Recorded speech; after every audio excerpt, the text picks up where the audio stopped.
Halo semuanya, perkenalkan nama aku Naila Gina.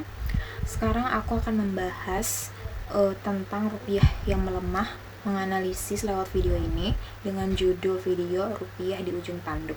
Nah, kalian tuh sadar gak sih kalau harga kebutuhan sehari-hari kita itu makin mahal dan biaya hidup kita juga makin meningkat. Tapi pendapatan kita tuh kayak gini-gini aja atau kayak ya udah tetap segini-segini aja. Tapi tuh banyak orang yang menganggap kondisi ini tuh berkaitan dengan inflasi atau kenaikan harga barang. Tapi ada faktor lain nih yang sering luput dari perhatian kita, yaitu melemahnya nilai tukar rupiah terhadap dolar Amerika Serikat. Nah, yang kita tahu ya, sekarang kan AS itu lagi starting a war with Iran gitu, dan banyak negara, kayak hampir semua negara di dunia ini kena imbasnya gitu. Nah, pada tahun 2025 hingga 2026 ini kayak rupiah itu mata uang kita ini mengalami tekanan yang cukup besar. Bahkan sempat berada di level terlemah sejak krisis Asia 1998 itu. Nah, Bank Indonesia ini harus melakukan berbagai intervensi untuk menjaga stabilitas nilai tukar di tengah ketidakpastian ekonomi global ini. Nah, pertanyaannya, apakah pelemahan rupiah hanya menjadi masalah ekonomi atau sebenarnya kayak udah berkembang menjadi masalah sosial yang mempengaruhi kehidupan kita sehari-hari? Nah, dalam video inilah kita akan menganalisis gitu gimana sih pelemahan rupiah ini tuh berdampak pada daya beli, ketimpangan sosial, dan kesejahteraan masyarakat Indonesia. Sebelum kita membahas dampaknya, tapi kita tuh harus memahami apa sih yang dimaksud dengan pelemahan rupiah ini. Nah, nilai tukar rupiah ini menunjukkan berapa banyak yang harus dibayarkan dalam memperoleh $1 gitu. Nah, sekarang kan $1 itu udah menyentuh 17.000 lebih lah, hampir 18.000. Waktu beberapa waktu yang lalu kita tuh pernah nyentuh 18.000, tapi udah mulai menurun ya. Tapi tetap aja tuh masih tetap tinggi gitu. Nah, maka masyarakat membutuhkan lebih banyak rupiah untuk membeli barang atau jasa yang menggunakan komponen impor.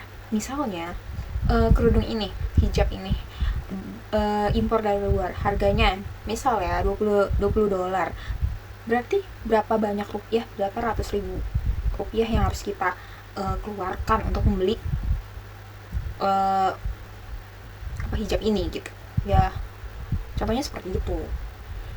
Nah, meskipun Indonesia memiliki pertumbuhan ekonomi yang relatif stabil ya, dan inflasi yang masih terkendali gitu, tapi tekanan terhadap rupiah ini tuh tetap terjadi karena berbagai faktor ya tadi, seperti penguatan dolar AS ataupun ketegangan geopolitik kita yang sekarang ini tuh sangat panas ya, dan arus modal keluar dari negara berkembang gitu. Tapi yang harus dipahami itu juga bahwa bukan sekadar angka yang bergerak di layar pasar keuangan, tapi perubahan nilai tukar memiliki konsekuensi langsung terhadap kehidupan masyarakat, terutama kelompok menengah ke bawah yang sangat terdampak, yang paling rentan terhadap kenaikan biaya hidup. Masalah berikutnya adalah daya beli masyarakat yang menurun. Nah, ketika harga-harga naik ya, harga pokok naik, harga rumah naik gitu. Nah, tetapi pendapatan masyarakat kita itu sangat rendah. Kayak ya udah segini-segini aja gitu. Nah, itu tuh bisa mengakibatkan kemampuan konsumsi kita tuh jadi menurun. Kita tuh lebih ke menyetop atau kayak mengurangi gitu loh. Nah, seorang ekonom dari Chelios, yaitu Bima Yudhistira, menyatakan bahwa pelemahan rupiah dapat menyebabkan kenaikan biaya pangan, biaya hidup, dan biaya perumahan. Nah, sementara pendapatan masyarakat tidak mengalami peningkatan yang sebanding gitu. Ya bisa tau lah UMR kita tuh sangat rendah gitu ya. Nah, dalam kondisi seperti ini yang keluarganya biasanya mulai mengurangi pengeluaran yang dianggap tuh kayaknya nggak mendesak atau kayak nggak penting-penting banget, jadi kayak mending di stop gitu, dikurang-kurangin dulu. Nah, misalnya kayak mengurangi konsumsi bergizi ataupun kayak sampai menunda pendidikan, kan kayak yang kita tahu banyak banget anak-anak yang gap year karena ya tadi terkendala biaya pendidikan gitu loh.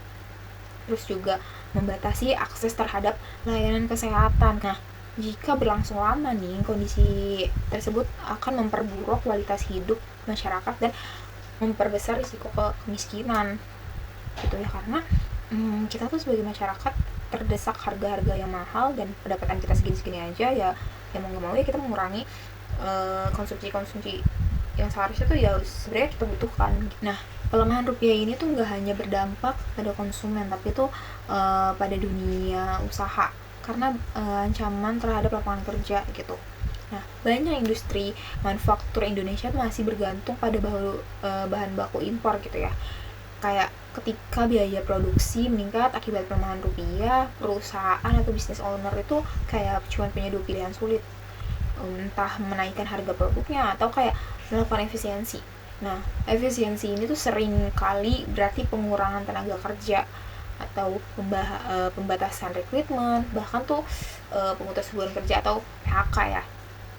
Nah, dari sudut pandang sosiologi nih, kayak pengangguran tuh bukan hanya persoalan hilangnya pekerjaan, tapi itu pengangguran juga dapat memicu berbagai masalah sosial seperti meningkatnya stres keluarga, konflik rumah tangga, bahkan tuh hingga ketidakstabilan sosial di masyarakat. Nah, kita tahu pengangguran di Indonesia tuh masih sangat tinggi ya teman-teman. Selanjutnya itu memperlebar ketimpangan sosial ya. Nah, dampak yang sering kali juga nggak disadari oleh orang-orang itu ya meningkatnya ketimpangan sosial. Kenapa? Karena kelompok masyarakat yang berpenghasilan tinggi tuh mereka tuh biasanya tuh punya aset atau tabungan, kayak dia punya aset dolar atau saham, emas atau investasi lainnya lah gitu. Nah, sehingga mereka tuh lebih relatif mampu menghadapi pelemahan rupiah ini. Tapi sebaliknya kayak kelompok yang berpendapatan rendah itu mengandalkan upah bulanan yang nilainya tuh nggak ikut naik ketika harga barang meningkat gitu. Jadi ya segitu-segitu aja. Nah, akibatnya beban krisis ini tuh nggak ditanggung secara merata gitu loh, karena ada ketimpangan.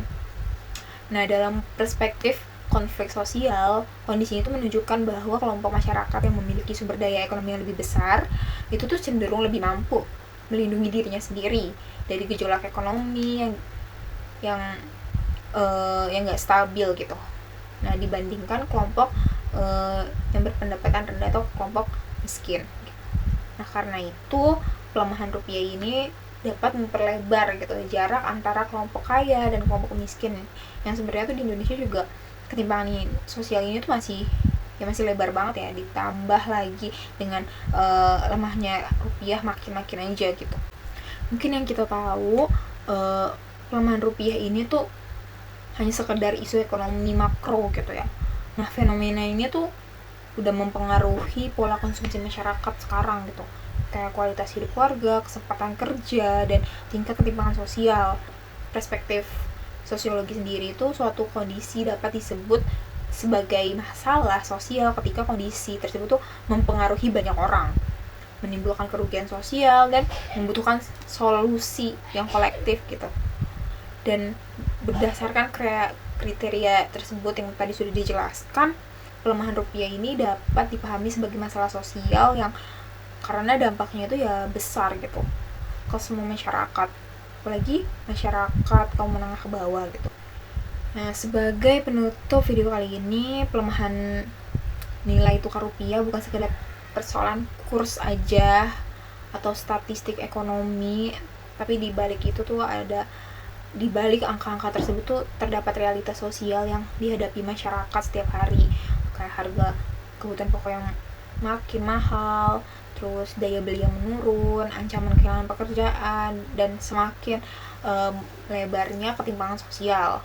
Nah, karena itu menjaga stabilitas rupiah bukan hanya tugas Bank Indonesia aja atau pemerintah, tapi juga menjadi bagian penting dalam menjaga kesejahteraan masyarakat. Dan pada akhirnya ketika rupiah di ujung tanduk nih, yang dipertaruhkan bukan hanya kekuatan mata uang nasional, melainkan kualitas hidup jutaan masyarakat Indonesia.